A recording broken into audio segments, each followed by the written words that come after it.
The first thing I remember is my hands shaking so badly that the keys rattled in the ignition. I was sitting in my car 3 houses down from my own driveway, the engine off, the interior dark, my forehead resting against the steering wheel like it could hold me together. In the back seat, my daughter Lily was asleep, her mouth slightly open, her small chest rising and falling in shallow, careful breaths. Even in sleep, she was quiet. She had learned that skill early. The house in front of us looked the same as it always did. Beige siding, white garage door. The porch light still broken, something Daniel said he would fix months ago. From the outside, it was the kind of house people slowed down to admire. A good neighborhood, good schools, a good man inside. My identical twin sister Emily was standing in my kitchen at that exact moment, wearing my clothes, my ring, my life. And my husband was on his way home. I kept telling myself to start the car and leave. Drive anywhere. Do not look back. But my body would not move. Fear has weight. It pins you down. It makes even simple things feel impossible. If you had asked anyone who knew me, they would have said I was strong, organized, dependable. The kind of woman who remembered birthdays and returned phone calls and volunteered for school fundraisers. I was not dramatic. I did not make scenes. I handled things. That is how it started. That is how it stayed. Daniel Whitaker loved that about me. Emily used to say we were identical only on the surface. Same brown eyes. Same nose that broke once when we were 12 after a bicycle accident. Same dimple on the left cheek that showed up when we laughed. But inside, we split early. I stayed. She left. We grew up in a small town outside Wichita, Kansas. Our parents worked too much and talked too little. There was love, but it was quiet love, conditional love. The kind that praised obedience and called it maturity. Emily learned to question everything. I learned to adapt. When Daniel came into my life during my senior year of high school, he felt like certainty. He was older by a few years, confident, calm. He listened in a way that made me feel chosen. He said I was different. He said I was safe with him. Emily did not like him. She never said it outright, but I could feel it. The way her eyes stayed on him a second too long. The way she asked questions that felt unnecessary. I told her she was being dramatic. She told me to be careful. We were 19 when we stopped sharing a bedroom, 22 when Emily packed her car and drove west without a plan, 24 when I married Daniel in a church full of smiling faces. By the time Lily was born, Emily lived in Austin, Texas, and I lived inside rules I did not remember agreeing to. Daniel never hit me. Not at first. That is important, apparently. People need that line drawn clearly. He controlled instead. He corrected. He monitored. He asked who I talked to, why it took so long at the grocery store, why my phone battery was low. He framed it as concern, as protection, as love. "You know how men look at you," he would say calmly, adjusting his watch. "I just want you safe." If I disagreed, he sighed. If I pushed back, he went quiet. Silence was his favorite punishment. Silence and disappointment. They lasted longer than bruises. Lily learned quickly which version of her father was in the house. She watched his face the way sailors watch the sky. When he smiled too tightly, she stayed in her room. When his voice dropped, she stopped talking, mid-sentence. I told myself, children are observant, children adapt, children are resilient. I told myself many things. The first time Daniel grabbed my wrist hard enough to leave marks, he cried afterward. He apologized. He blamed stress. He blamed work. He promised it would never happen again. It did not happen again like that. It changed. The bruises moved to places clothes could hide. The threats became conditional. The rules multiplied. The house became smaller. I tried to leave once, packed a bag, got as far as the front door. Lily was 6 then. She stood in the hallway, holding her stuffed rabbit, tears streaking her face, asking where we were going. Daniel did not raise his voice. He asked me if I thought I could really do this alone. He asked how I planned to afford childcare. He asked if I wanted to traumatize our daughter. I unpacked the bag. I tried counseling. Daniel came to one session. He spoke calmly. He smiled. He talked about communication issues. The counselor nodded sympathetically. When I tried to speak, Daniel squeezed my knee under the table. Afterward, he told me I embarrassed him. I spoke to our pastor. He told me marriage required patience, forgiveness, prayer. He told me Daniel was a good man under pressure. I went to a family services office one afternoon while Lily was at school. I sat across from a woman who looked tired. She asked if I felt in immediate danger. I said no. She asked if my child was harmed. I said not physically. She handed me pamphlets. I learned something important that day. Systems are built for clear emergencies, not slow suffocation. Emily came to visit on a Friday in late spring. The kind of visit you schedule months in advance. Daniel approved it. He liked Emily from a distance. He liked that she stayed gone. She arrived in the afternoon, her hair shorter than mine now, her posture different. She hugged Lily tightly, held her a second too long. She looked around the house like she was memorizing it. That night, after Lily went to bed, Emily asked me why I flinched when Daniel set his glass down too hard. I laughed it off. Then I cried. Then I told the truth in pieces. Emily did not interrupt. She did not gasp. She did not say, "I told you so." She said, "This is abuse." Hearing the word out loud felt like stepping into cold water. It stole my breath. I said it was not that bad. I said other people had it worse. I said Daniel was stressed. I said I could handle it. Emily asked me if Lily could. I did not answer. Daniel was supposed to be in Dallas, Texas, that night for a financial conference. He left after dinner, kissed Lily on the forehead, told me not to stay up too late. Emily and I poured wine after Lily fell asleep. We sat at the kitchen table, whispering like teenagers. For the first time in years, I felt something close to normal. At around 10 o'clock in the evening, Emily asked me what would happen if Daniel came home early. I said he would be angry. He hated surprises he did not control. She asked what he did when he was angry. I looked at the floor. That is when the headlights swept across the living room wall. My stomach dropped. I checked the clock. It was not even 11 o'clock yet. Emily stood up slowly. She did not panic. She listened. Tires on gravel, a car door closing, footsteps. "He is not supposed to be here," I whispered. Emily looked at me, really looked at me, and made a decision I could see settle behind her eyes. "Take Lily," she said quietly. "Go." I told her no. I told her I would not leave her alone with him. I told her she did not understand. Emily walked to the bedroom and came back wearing my cardigan. She slipped my wedding ring off the counter and onto her finger. She pulled her hair back the way I always did. "He will not know," she said. "And I will." The doorknob turned. Emily pushed me toward the hallway. She knelt in front of Lily's bed and woke her gently. Lily clung to me, confused and sleepy. I do not remember grabbing my keys. I do not remember locking the door behind me. I remember Emily standing in the kitchen, shoulders squared, as Daniel walked in. I remember the sound of his voice calling my name. I drove until my hands stopped shaking enough to feel the road. I parked 3 houses down, like an idiot, like I could still protect something by staying close. That is where I was when my phone vibrated.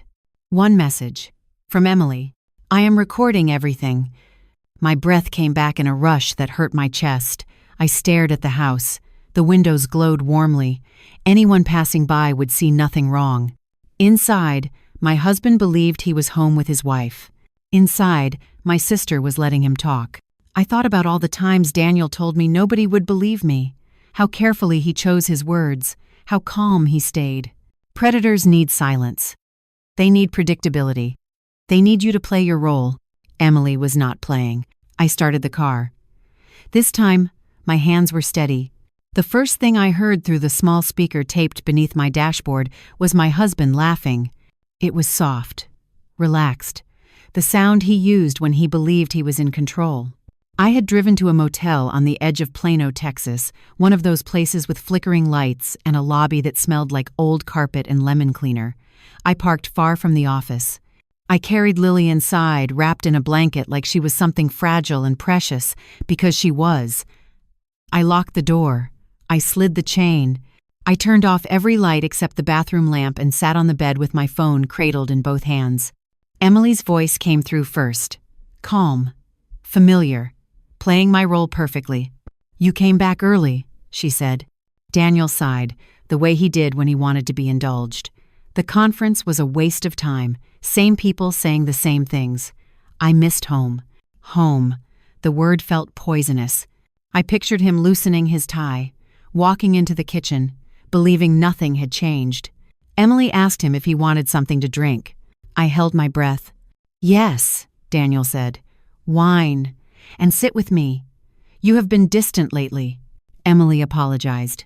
I could hear the shape of the apology, the softness, the slight self-blame. She was giving him exactly what he expected. Lily stirred beside me, murmuring in her sleep. I pressed my hand to her back, grounding myself in the steady warmth of her small body. Daniel began talking about work, about incompetence, about how people needed direction, how authority was wasted on those who did not know how to use it. Emily asked questions that sounded harmless. How did that make him feel? Why was it his responsibility? Did people appreciate him enough? Each question was a thread. Daniel pulled on them eagerly. At some point, his tone shifted. It always did. You know, he said, sometimes I feel like I am the only adult in this house. Emily hummed sympathetically. I do everything for you and Lily, Daniel continued. And all I ask is respect. Structure. You need that. You always have. My stomach twisted. He was narrating our life like a lesson. Emily asked what he meant by structure. Daniel chuckled. You know, boundaries, expectations, consequences. The word consequences landed heavily. I remembered every time he used it, calmly, precisely, like it was a gift. In the motel room, I wrapped my arms around my knees and listened to my husband explain why control was love. Emily let him talk. She mirrored him. She validated him. She let silence stretch until he filled it. At one point, he said, "If I did not keep you in line, you would fall apart." Emily paused just long enough to make him lean forward. I know, she said. I do not know what I would do without you. The way Daniel exhaled then made my skin crawl. He needed that sentence. He fed on it. He started confessing things he had never said out loud. How he checked my phone when I slept. How he tracked my spending. How he timed my grocery trips. I have to, he said. You are not good at managing things. You get ideas. Ideas. He meant independence. Emily asked him if he ever worried I would leave. Daniel laughed again. Louder this time.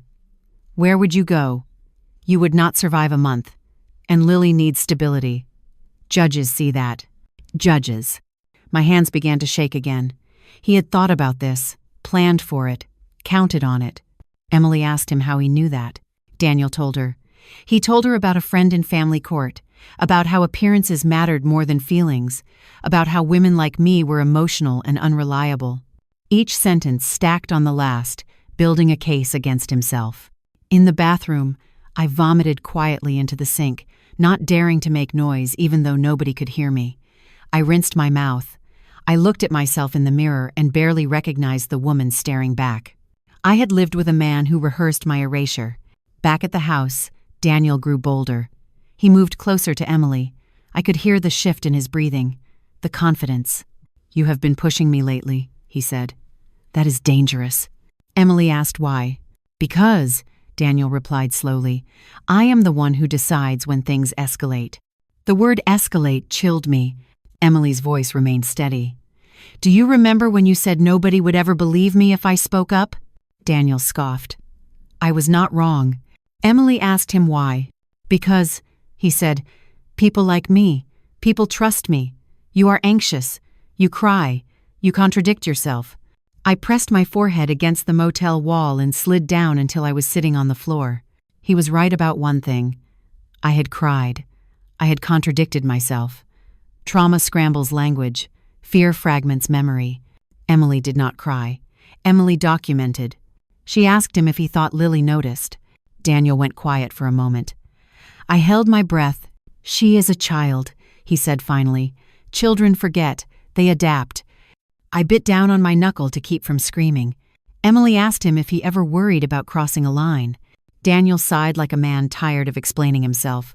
Lines are subjective. What matters is intention. That was the moment I realized something crucial. Daniel believed himself to be reasonable. That belief was his weakness. As the night deepened, Emily shifted tactics. She mentioned feeling overwhelmed. She hinted at wanting to talk to someone. Counseling. Church. Daniel's tone sharpened immediately. That would be a mistake, he said. Outsiders interfere. They do not understand our dynamic. Emily asked him what would happen if I told someone anyway. Daniel's voice dropped. Then I would protect my family. The way he said protect made my stomach turn. What does that mean? Emily asked softly. It means, Daniel replied, I do what is necessary. Silence followed. Heavy, loaded. Emily let it stretch. You are scaring me, she said quietly. Daniel softened instantly. I would never hurt you, he said. I love you. But love requires discipline. Discipline. The word echoed in my head. At the motel, Lily woke up crying from a nightmare. I pulled her into my arms. She buried her face in my neck and whispered, Is Daddy mad? I swallowed hard. No, I said. Daddy cannot hurt us anymore. I did not know if it was true yet, but saying it felt like planting a flag. Back at the house, Daniel began pacing. I could hear his footsteps. He was energized now, the danger zone. Emily knew it too. She steered the conversation back to reassurance. She praised him. She soothed him. She made him feel large again. That was when he made the mistake that sealed everything. He said, You know, sometimes I think about how easy it would be if you just listened the first time. Emily asked him what he meant. Daniel explained, calmly, methodically, how escalation worked, how fear was a tool, how consistency mattered. I never leave marks where people can see, he said. I am not stupid. The room went very quiet on my end. I stopped breathing altogether. Emily asked him why he was telling her this. Daniel chuckled. Because you are my wife. You belong to me, and you are not going anywhere. I heard Emily inhale slowly. You are right, she said. I am not going anywhere. Something in her tone shifted, just slightly. Daniel noticed it. What is that supposed to mean? He asked. Emily stood up. I could hear the chair scrape. It means, she said, you have said enough. There was a pause. Then Daniel laughed again, but it was thinner this time. You are being dramatic, he said. Sit down. Emily did not. What is wrong with you tonight? Daniel demanded. Emily spoke clearly. You just admitted to abusing me, to monitoring me, to threatening me, to planning for custody manipulation. Daniel went very still. You are tired, he said. You are emotional, Emily replied, and you are being recorded. The silence that followed was unlike anything I had ever heard. Daniel's voice changed. What did you say? Emily repeated it. I heard movement, fast. Daniel's breathing grew harsh. You think you are clever, he said. You think this will work. Emily did not answer. That was when sirens cut through the night. Distant at first, then closer. Daniel laughed. They are coming for you, he said. You finally did it. You finally proved me right. He sounded almost relieved. I stared at the motel door, heart pounding, as the sirens grew louder in my ears too. And then Emily spoke the sentence that made my knees buckle with hope. No, she said calmly. They are coming for you. The sirens stopped outside the house with a final mechanical sigh, like the world exhaling after holding its breath for years. Through the phone speaker, I heard Daniel Whitaker's confidence fracture in real time. What did you do? He demanded, his voice sharp now, stripped of its calm. Emily did not raise her voice. She did not rush. I told the truth, she said, and I let you tell yours. A knock sounded, firm, official, not the polite knock of a neighbor. Police, a voice called. Open the door. Daniel laughed once, short and disbelieving. You think this is how it works, he said. They will listen to me. I will explain. He moved toward the door.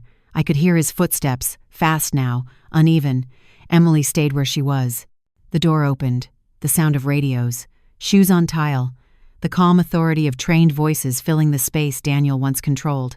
Daniel Whitaker, an officer said, we need you to step away from the woman and place your hands where we can see them. What is this about?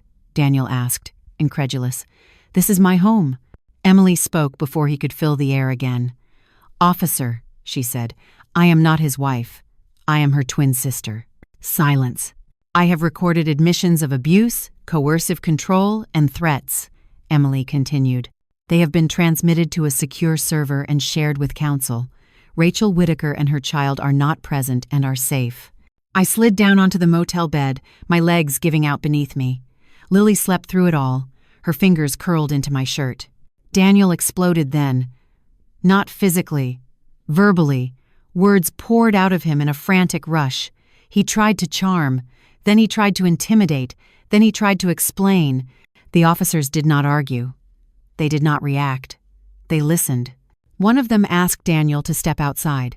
Daniel resisted just enough to make it worse for himself.